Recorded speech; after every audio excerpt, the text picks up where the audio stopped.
D'Angelo Russell, Andrew Wiggins at Alex Caruso, yan ang ating pag-uusapan. Final seconds. Bryant for the win. Bang! May bago namang lumabas na report, mga idol, na itong Los Angeles Lakers ay nag-offered na sa Golden State Warriors para i-trade si D'Angelo Russell kapalit ni Andrew Wiggins. Kaso ay mukhang hindi matutuwa dito ang mga Lakers fans. Paano ba naman ay maganda na ang ipinapakita ni D'Angelo Russell kesa kay Andrew Wiggins na patuloy na nag-e-struggle? Na nag-a-average lang naman itong si D'Lo ngayong season ng 15 points at 6 assists per game. Na meron naman itong 40% beyond the arc. Kesa kay Andrew Wiggins na may worst statistical season.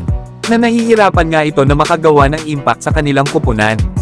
Na may average nga lang ito ngayong season na 11 points, 4 rebounds at 1 assist per game. Na may 42% shooting naman sa field at 29% lang sa 3-point range.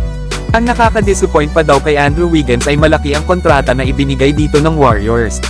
Na nagkakahalaga nga ito ng nasa $109 million sa loob ng 4 na taon. Pero mga idol, mas mababa ang salary ni D'Angelo Russell na may $17 million lang kesa sa $24 million earnings ni Andrew Wiggins ngayong season.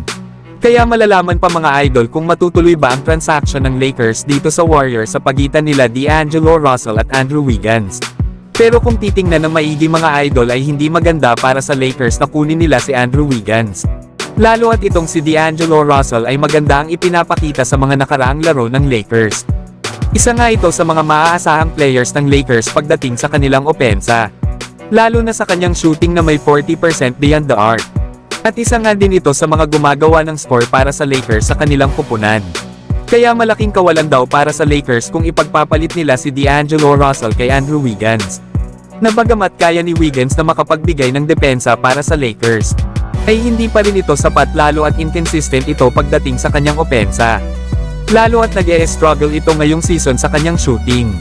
Kaya kung gusto talaga i-trade ng Lakers itong si D'Angelo Russell, ay dapat ay yung babagay na sa pangangailangan ng kanilang kupunan. Yung player na may shooting at maaasahan pa sa depensa. Na isa na nga itong si DeJounte Murray na may mga katangian ng skills na ating nabanggit. Kaya tingnan natin mga idol, kung sino ba talaga ang makukuha ng Lakers sa trade kapalit ni D'Angelo Russell. Samantalang LeBron James na impress dito sa kanyang dating kakampi na si Alex Caruso. Lalo at nalilink nga din ito sa Lakers sa ngayon. Inilagay kasi ni LeBron sa kanyang Instagram story ang larawan ni Alex Caruso habang naka-take off ito para sa 200 slam dunk laban sa Memphis Grizzlies. Na kung saan ay tinambakan nga rin ng Chicago Bulls ang Memphis sa laban na ito kahapon sa score na 125-96. Habang nakagawa naman si Alex Caruso dito ng 8 points na may 3 rebounds. Kitang-kita nga kay Alex Caruso mga idol ang impact nito both ends sa loob ng court. Lalo at napaka-athletic nga din itong player na kilala nga ito sa kanyang 3-and-D abilities.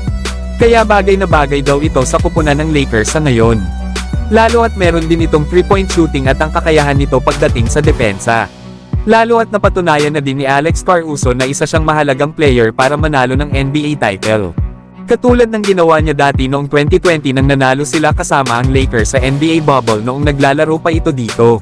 At para nga daw makuha ng Lakers itong si Alex Caruso ay maaari daw nila i-explore ang katulad nila Jackson Hayes at Cam Reddish, samahan pa ng draft pick na 2 para maakit ang Chicago Bulls. Pero kayo mga idol, gusto nyo ba na ibalik ng Lakers si Alex Caruso? So hanggang dito na lang tayo mga idol. At wag nyo naman kalimutan mag-subscribe bilang pagsuporta.